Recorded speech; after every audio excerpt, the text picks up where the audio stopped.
I looked up some of the stuff, some of your writings, some of your videos and so on in kind of prepping for this. And one of the things that resonated with me that I like a lot, and as we were discussing before this episode, one of the dangers of this is that we're going to be agreeing too much. But you, in one of your videos, you quoted Andy Hunt, who said that Agile has come to mean doing half of Scrum badly and using Jira, which I really like. I laughed. I laughed out loud when you said it. So what's broken about Agile?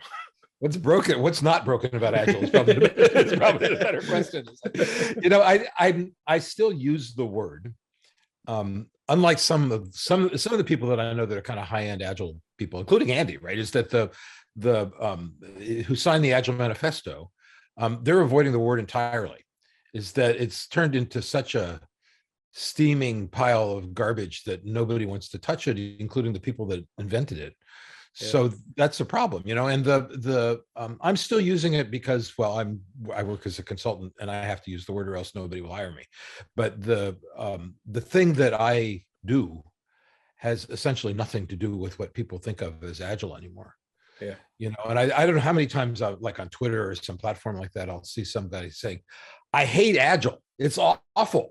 If we only paid attention to each other as human beings and worked small and did things iteratively, we wouldn't have that'll work great. We don't need any of this Agile stuff." And I'm going, you just described this Agile stuff. So what's going on, right?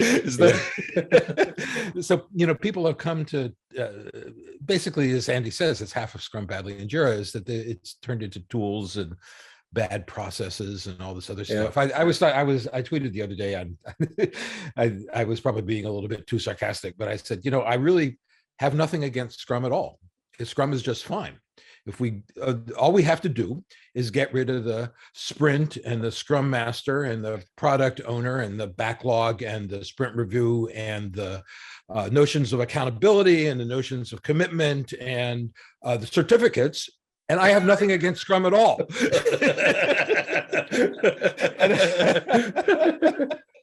and that's kind of my feeling right now, is that, you know, the truth to tell, seriously, if you read the Scrum guide, it's not going to do much damage. Yeah. It's mostly harmless, to use Douglas Adams, is that Scrum as described is essentially nothing.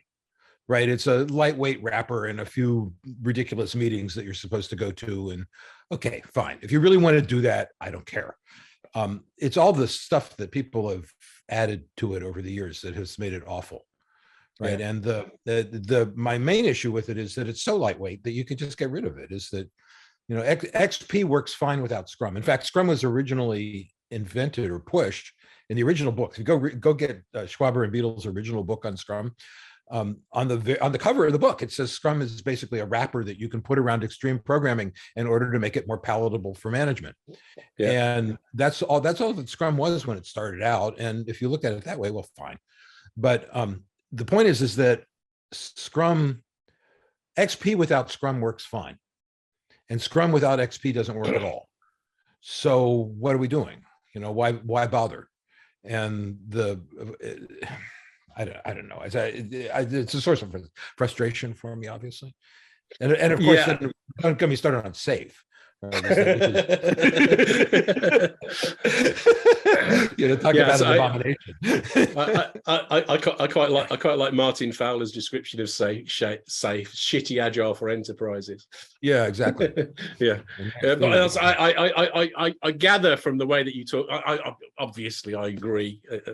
One of my takes is that one of the reasons why Agile. Why Scrum kind of became synonymous with Agile, because it was the easiest one to cheat, as used. I think that's kind of saying. I don't think it's so much that is what is the original intent was to make something that actually was Agile more palatable to the business, and by that what they mean is more acceptable to somebody who doesn't really understand or want to be Agile. Yeah, right?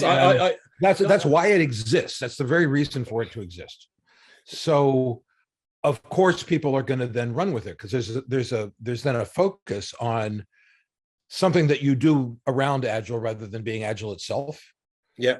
Am I making sense? So as soon as you start focusing on Scrum rather than on being agile, you end up focusing on the wrong things. You focus on things that make it palatable to management rather than focusing on actually being agile.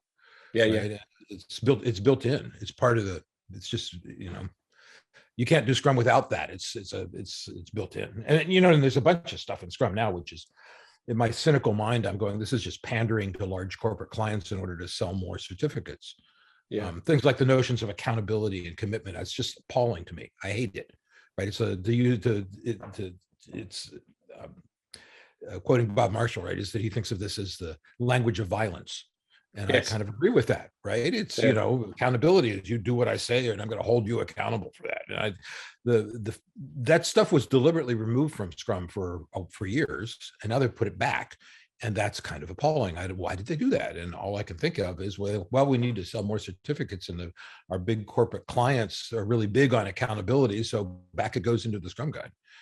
And, and then all of the Scrum trainers are parroting that language. It drives me crazy when a Scrum trainer just quotes the Scrum Guide chapter and verse as if it's the Bible. And they talk about inspection and adaption. And I go, what a weird phrase, adaption. Whoever says adaption, what does that mean, right? And it's not as if and inspect and adapt has been part of Agile from day one. So Scrum claiming that annoys me, but the kind of quoting of the Scrum Guide back at me just drives me crazy. And I'm going to quote you back at you, because it's another one of the things that I picked up that I really liked. You said Agile has become a priesthood where the priests don't understand the rituals they're telling people to follow. I think that's exactly right. And well, some of them do. That's the annoying thing, right? I know a couple of the Scrum.org trainers, and without exception, I really respect them. They really know what they're talking about. They really understand Agile properly.